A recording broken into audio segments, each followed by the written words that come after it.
Jumpa lagi bersama Cocok Pedal ya Mok. Kita akan melanjutkan alur cerita dari Yuk yang mengalahkan semua pendekar.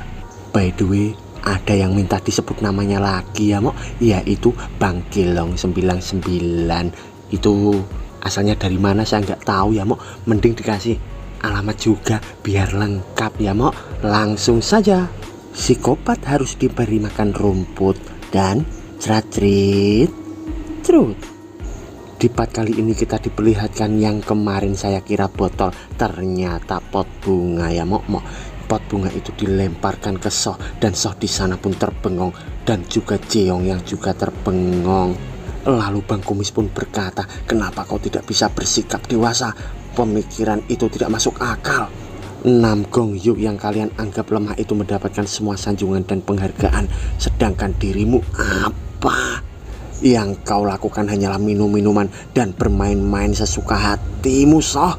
Sambil ia menuju ke arah Soh itu. Lalu di sisi Soh ia pun berkata, kalau saja ayah memberiku kesempatan. Tapi Bang Kumis menjawab dengan marah, diam, aku tidak ingin melihatmu, cepat keluar dari sini. Sambil ia menyuruh keluar Soh. Lalu selang beberapa waktu kemudian di tengah kota, di sana terlihat Soh yang sedang minum dan mabuk. Ia pun berkata, sialan Nam Gong Yuk, sialan Nam Gong Yuk, Nam Gong Yuk, sialan, aku akan menghancurkanmu. Sambil ia membuang botolnya. Lalu tiba-tiba dari belakang terlihat beberapa gerombolan orang dan seseorang pun berkata, ya ampun, bukankah kau minum terlalu banyak di siang bolong begini? Dan Soh di sana pun menjawab, kalian di sini. Lalu seseorang pun berkata, bagaimana bisa tuan muda dari keluarga Nam Gong melakukan kebiasaan buruk di depan umum seperti ini? Kenapa kau memanggil kami? Soh pun menjawab, aku ingin kalian membantuku. Ayo bicara di tempat lain saja. Ikuti aku.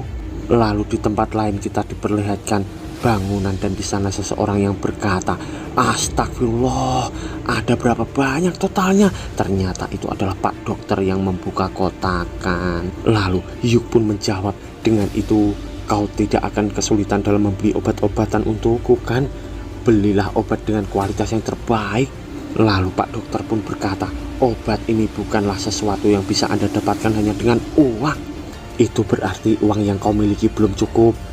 Kau bahkan bisa mendapatkan bulu binik jika kau membayar 2 atau 3 kali lipat, iya kan? Lalu Yuk dengan emosi pun berkata, sama seperti kekerasan, setelah beberapa pukulan nyalimu akan menciut dan akhirnya kau akan menyerah. Sambil mengompol, terlalu banyak maupun terlalu sedikit, kena pukul itu sama saja, tidak terlalu banyak pun belum cukup. Sambil terlihat Pak Dokter di sana yang ketakutan. Lalu sambil pergi Yuk pun berkata, kalau sudah dapat serahkan obatnya pada Cheom Sang. By the way, Cheom Sang itu adalah pengasuhnya yang berambut panjang kayak cewek ya Mok. Waduh, ternyata Mok si Ucrit adalah cowok.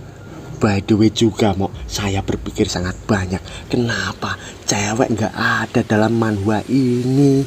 Cewek itu adanya cuma ibunya bocil yang makan itu permen gula-gula itu saja Mok. Lainnya nggak ada. Aduh. Lalu Yuk pun keluar dari ruangan dokter dan berkata, sekarang aku punya waktu dan uang yang cukup. Apa yang harus kulakukan setelah ini? Sambil ia bergembira dan bernyanyi-nyanyi di sana. Lalu ia pun berkata, bagaimana kalau minum sambil makan gorengan? Tiba-tiba seseorang dari belakang pun berkata, tuan muda. Ternyata itu adalah Ucrit. Dia pun berkata lagi, rencana apa lagi yang sedang Anda lakukan sekarang? Lalu Yuk pun menjawab, rencana apa? Ucrit pun berkata lagi, kalau tidak kenapa Anda selalu pergi tanpa saya? Sambil ia emosi menuju ke arah Yuk. Lalu Yuk pun berkata, memangnya aku harus selalu bersamamu?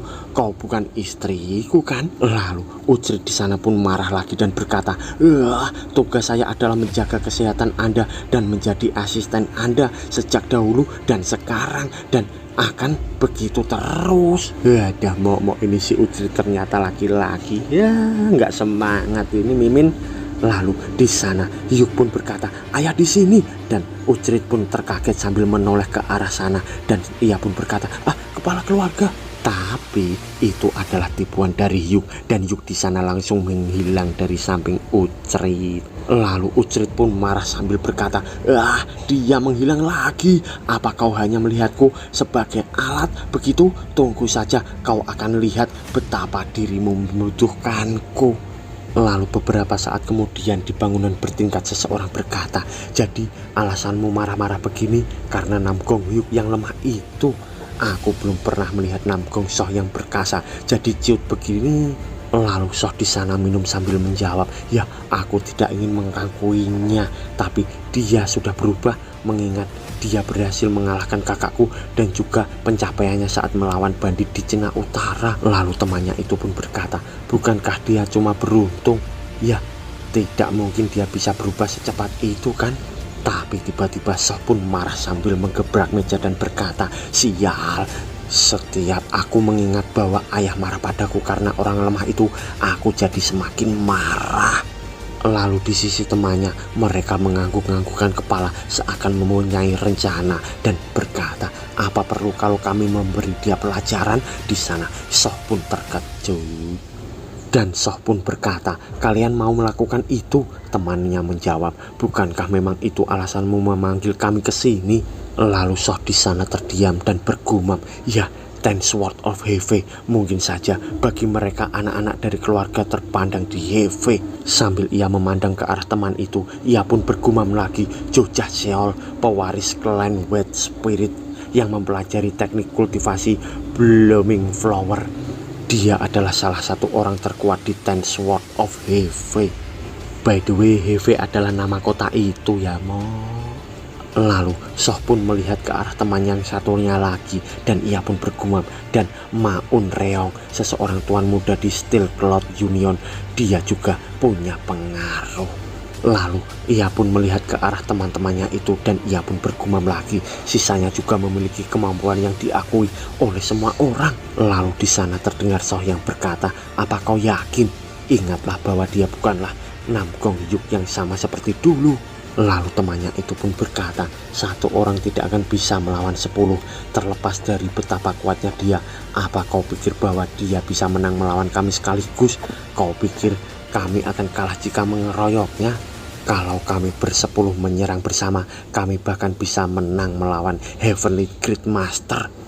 Kami akan mengurus Namgong Hyuk, jadi kau harus membersihkan sisanya nanti. Karena pasti akan jadi masalah besar kalau ada yang menghajar putra kepala keluarga sampai sekarat." Sambil terlihat ia mengambil pangsit menggunakan sumpit. Lalu ia pun berkata lagi, "Apa yang harus dikhawatirkan? Semua orang di Heve tahu kalau Namgong Baik adalah pemimpin sebenarnya dari keluarga besar ini. Ayo kita manfaatkan kesempatan ini." Lalu di sana Soh pun berkata, "Jangan khawatir, aku akan meminta ayahku untuk membersihkan." Lalu ia mendengar seseorang yang berkata, "Bawakan sebotol lagi." Tapi ia pun terkejut, ternyata itu adalah Namgong Hyuk yang di sana. Sambil menatap Hyuk, lalu Soh pun bergumam, "Sejak kapan si brengsek ini di sini?" Lalu temannya pun berkata, "Kebetulan sekali, kita tidak perlu buang waktu untuk mencarinya. Ayo kita mulai." Sambil mereka yang terlihat berdiri dan seseorang yang berkata, "Soh, lebih baik kau menjauh karena akan jadi masalah kalau ada orang yang tahu kalau kita bersama." Lalu Soh di sana pun berdiri sambil berkata, "Baiklah, kutunggu kabar baiknya." Dan ia pun terlihat wajah psikopatnya sambil bergumam, "Jangan salahkan aku, Yok. Ini adalah akibat atas sikapmu yang tidak tahu diri." Sambil ia memandang Hyuk yang sedang minum di sana. Lalu di sisi Hyuk, ia pun didatangi oleh orang itu. Di sana ia masih terdiam. Lalu seseorang di sana pun berkata, "Sudah lama sekali kita tidak bertemu, Tuan Muda. Saya Jo Jakseol dari klan White Spirit." Lalu Hyuk di sana pun berkata, "Kau siapa?" Dan terlihat di sana Seol pun bergumam, "Bajingan, meskipun kau adalah seorang dari keluarga Namgong, tetap keterlaluan bila kau tidak mengenaliku sebagai tetua muda dari klan White Spirit." Lalu temannya pun berkata, "Anda pasti lupa dengan kami karena kita sudah lama sekali tidak bertemu, Tuan." Tapi Hyuk di sana malah menjawab, "Kau sendiri siapa?" Sambil ia menunjuk ke arah orang itu. Lalu orang itu pun menjawab, "Saya Ma Onreong dari Steel Cloud Union. Saya cukup dekat denganmu saat kita masih anak-anak, Tuan. Dan Hyuk di sana pun santai berkata, sudah cukup basa-basinya. Apa yang kau mau? Kalau kalian bau keringat dan datang rombongan begini, pasti ada sesuatu yang kalian inginkan. Lalu Onreong pun menjawab, saya mendengar tentang pencapaianmu di Cina Utara. Dan ia pun bergumam, sialan, dia jadi sangat dingin. Lalu Juseol pun berkata, kami ingin memberi Anda sesuatu, meski tidak banyak, kami sudah mempersiapkan acara pembayaran. Lalu Onreong pun berkata, kami mempersiapkan sebuah perahu, minum sambil melihat-lihat sungai, pasti sangat menyenangkan, Tuan. Lalu Hyuk di sana pun bergembira sambil berkata, oh, penawaran yang menarik. Mereka pun bergumam, dia memakan umpannya. Lalu beberapa saat kemudian terlihat bulan dan di sana banyak pepohonan. Ternyata Hyuk mengikuti gerombolan itu ke dalam hutan. Lalu di sana Juseol pun bergumam, dia mengikuti kami tanpa tahu apa yang akan terjadi padanya nanti. Mematahkan satu lengannya saja sepertinya sudah cukup. Lalu terlihat di sana Hyuk yang malah berkata, di sini saja tidak apa-apa. Kenapa kalian tidak menunjukkan niat kalian yang sebenarnya? Sambil terlihat ia yang berhenti dari jalannya. Lalu di sana Juseol pun berkata, saya tidak mengerti apa yang Anda bicarakan. Sebentar lagi kita akan sampai. Lalu Hyuk pun menuju ke arahnya sambil berkata, hentikan omong kosongmu itu. Aku sudah tahu kalau ini bukanlah jalan ke arah sungai. Lalu terlihat di sana tatapan mereka yang kelihatan seperti psikopat. Sambil di sana Jeol pun berkata, kalau sudah tahu kenapa kau tetap mengikuti kami? Aku tidak tahu kau ini memang berani atau bodoh. Lalu Hyuk di sana pun menjawab, kalau penasaran kenapa tidak kalian cari tahu saja? Lalu Juseol di sana pun menjawab, tidak peduli betapa kuatnya dirimu, memangnya kau yakin bisa menghadapi kami sekaligus? Sambil ia meremehkan Hyuk di sana. Lalu Hyuk di sana dengan santai pun berkata, aku penasaran, hanya ada satu cara untuk mengetahuinya. Lalu Juseol pun malah tertawa sambil berkata, wah, dasar bodoh, seperti yang kuduga. Ajar dia, jangan sampai kalian membunuhnya.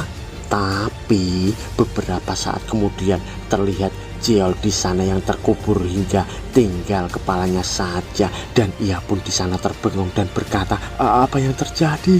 Lalu ia pun membayangkan. Lalu terlihat Hyuk yang mengambil batu sambil berkata, seharusnya klan Heve yang biasa-biasa saja, tetapi memiliki sejarah dan warisan yang mereka jaga. Jadi kenapa malah anak-anak bodoh seperti kalian yang harus menjadi pewarisnya? Sambil terlihat mereka semua yang menyerang ke arah Hyuk dan berkata, beraninya kau menghina klan kami, aku tidak akan memaafkanmu. Lalu di sisi Hyuk ia pun tersenyum dan ia pun melemparkan batu itu hingga mengenai kepala mereka semua dengan cara terpental-pental. Terlihat rambut yang jatuh dan pentalan batu itu mengenai pohon. Terlihat di sana Juseol yang terbengong dan ia bertanya-tanya. Lalu terlihat tangan dari depan mukanya. Ternyata itu adalah tangan Hyuk dan ia langsung membanting Juseol ke tanah. Sambil terlihat para anggotanya yang sudah tumbang di sana.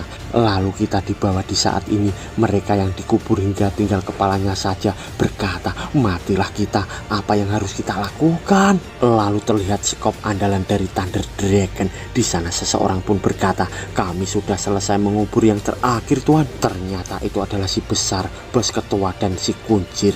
Dan Hyuk di sana pun berkata, kerja bagus. Lalu bos ketua pun berkata, bisa dibilang orang-orang ini berani juga ya.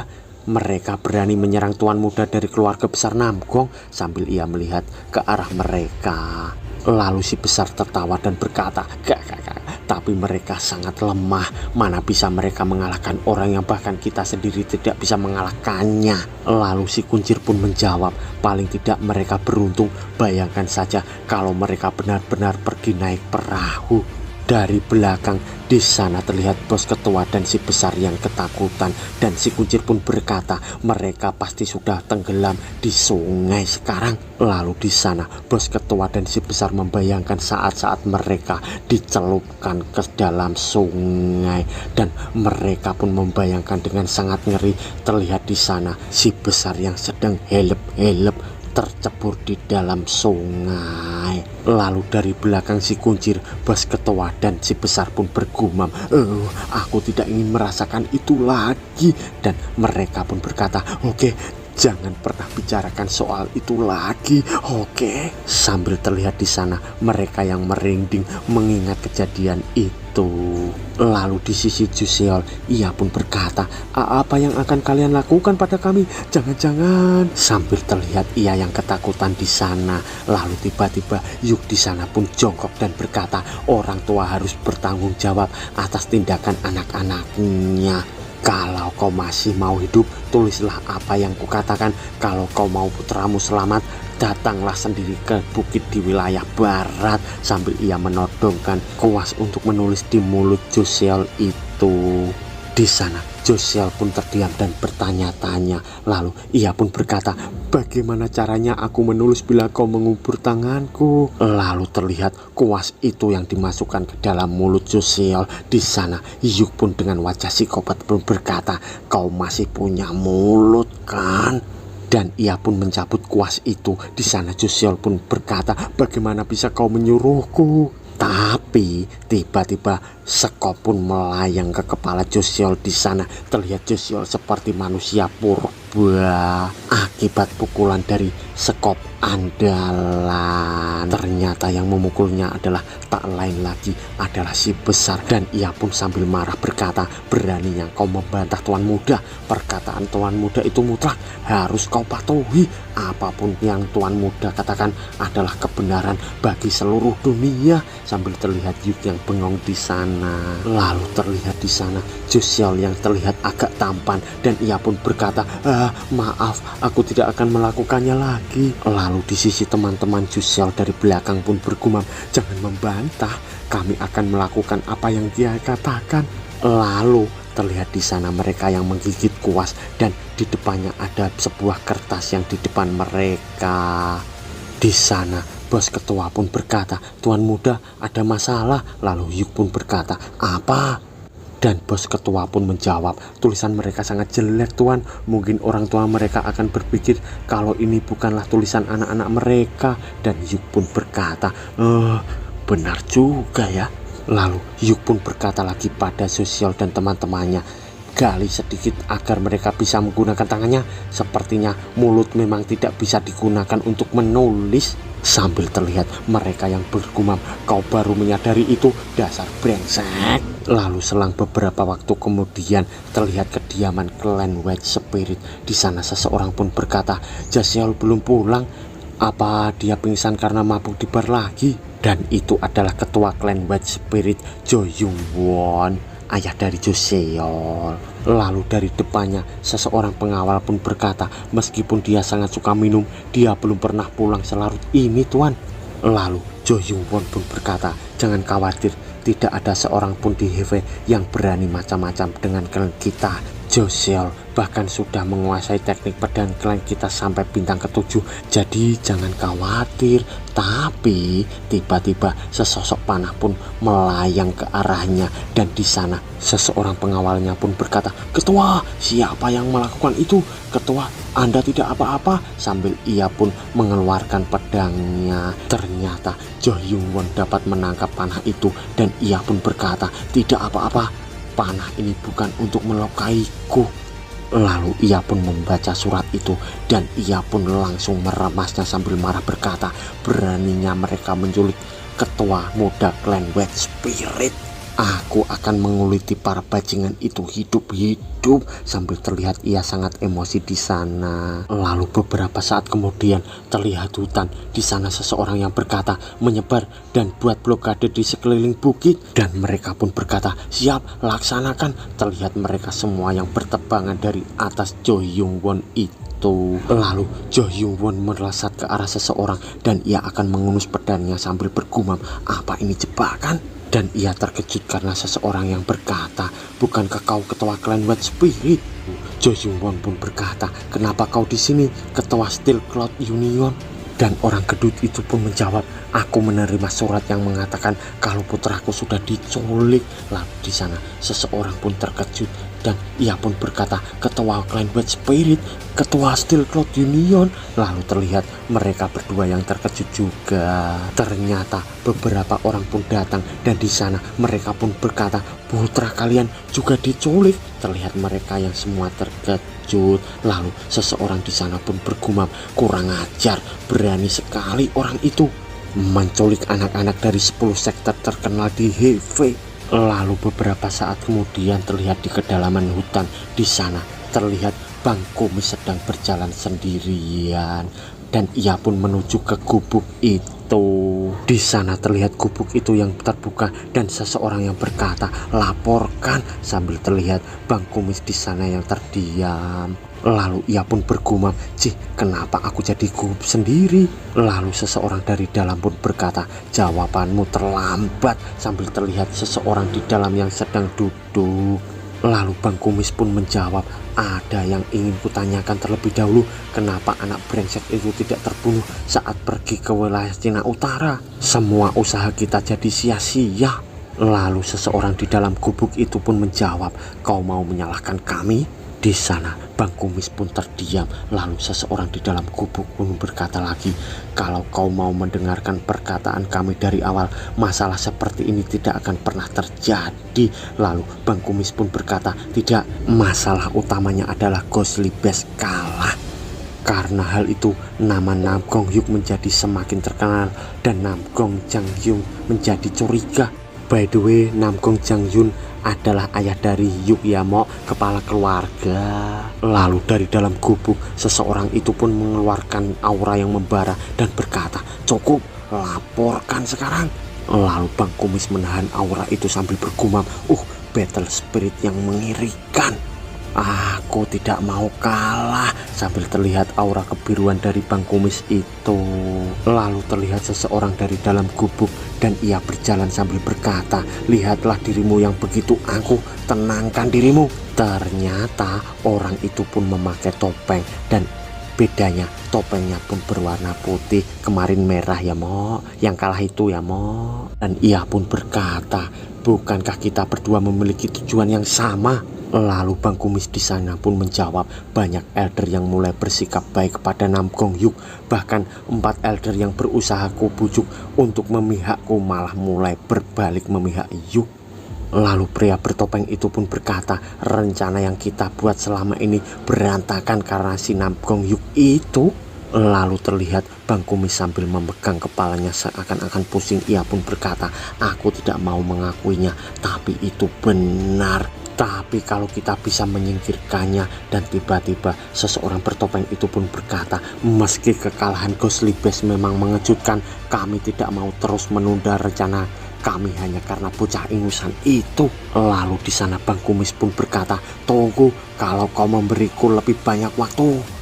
Dan pria bertopeng pun berkata, kami sudah terlalu lama, rencana yang kau buat sudah gagal. Di sana Bang Kumis pun bergumam, sial, keadaannya jadi seperti ini. Ini semua karena Nam Gong Hyuk yang brengsek itu. Lalu seseorang yang bertopeng itu pun berkata, kami akan mulai ikut campur sekarang. Di sana Bang Kumis terkejut dan berkata, apa? Lalu pria bertopeng itu pun berkata, itulah keputusan kami, jadi kau harus mulai mendukung kami dengan aktif. Lalu Bang Kumis pun berkata, tapi akan jadi masalah bila seperti itu, semuanya akan jadi kacau kalau... Lalu pria bertopeng pun berkata, keputusan kami sudah bulat. Dan Bang Kumis di sana pun menjawab, apa kau harus bertindak sejauh ini? Terlihat pria bertopeng yang terdiam. Di sana Bang Kumis pun berkata, baiklah, aku akan menghubungimu lagi setelah rencananya dimulai. Aku harus hati-hati karena rencananya sudah berubah. Jangan hubungi aku dulu sampai saat itu. Terlihat pria bertopeng yang terdiam. Lalu ia pergi meninggalkan Bang Kumis di sana. Dan Bang Kumis pun berkata, ya sial, aku memanggil seekor harimau untuk mengusir seekor rubah. Kalau terjadi masalah, aku mungkin hanya akan menjadi boneka ketua klan. Lalu ia membayangkan sosok harimau besar di sana dan ia pun bergumam, sudah tidak ada jalan untuk kembali karena hal ini sudah terjadi. Apapun akhirnya nanti, aku tidak punya pilihan lain selain menyelesaikannya. Sambil terlihat Bang Kumis di sana yang serius. Lalu terlihat seseorang di sana yang berjalan sambil berkata, seperti dugaanku, kau tidak akan bisa mempercayai seekor rubah tua. Ternyata itu adalah pria bertopeng. Dan ia pun berkata, aku harus mengikat rubah tua itu agar tidak menggigit. Sambil terlihat dari belakang seseorang ninja yang datang. Dan pria bertopeng itu pun melirik sambil berkata, ku dengar anak kedua Namgong baik agak bodoh ya, bawa dia kepadaku. Lalu terlihat di sana anak buahnya yang langsung pergi. Dan ia pun berkata lagi, sepertinya angin musim dingin dari Anhui akan cukup kencang tahun ini. By the way, Anhui adalah provinsi di Cina ya mo. Sambil ia menatap langit di sana dan terlihat bulan. Dan di sana seseorang yang berkata, kau adalah anak kedua dari keluarga Namgong. Sambil mereka terkejut di sana. Dan Yuk pun berkata, kalian semua datang ke sini. Lalu orang-orang itu pun berkata, apa kau yang menculik anak kami? Dan Yuk pun menjawab, ayolah, menculik apanya, aku hanya memberi pelajaran pada anak-anak yang tidak sopan ini. Lalu mereka pun marah sambil berkata, apa kau bilang? Dan ia pun melirik ke arah sana, terlihat kepala-kepala di tanah. Dan ia pun terkejut karena melihat anaknya di sana, Jakseo. Dan bersambung mo.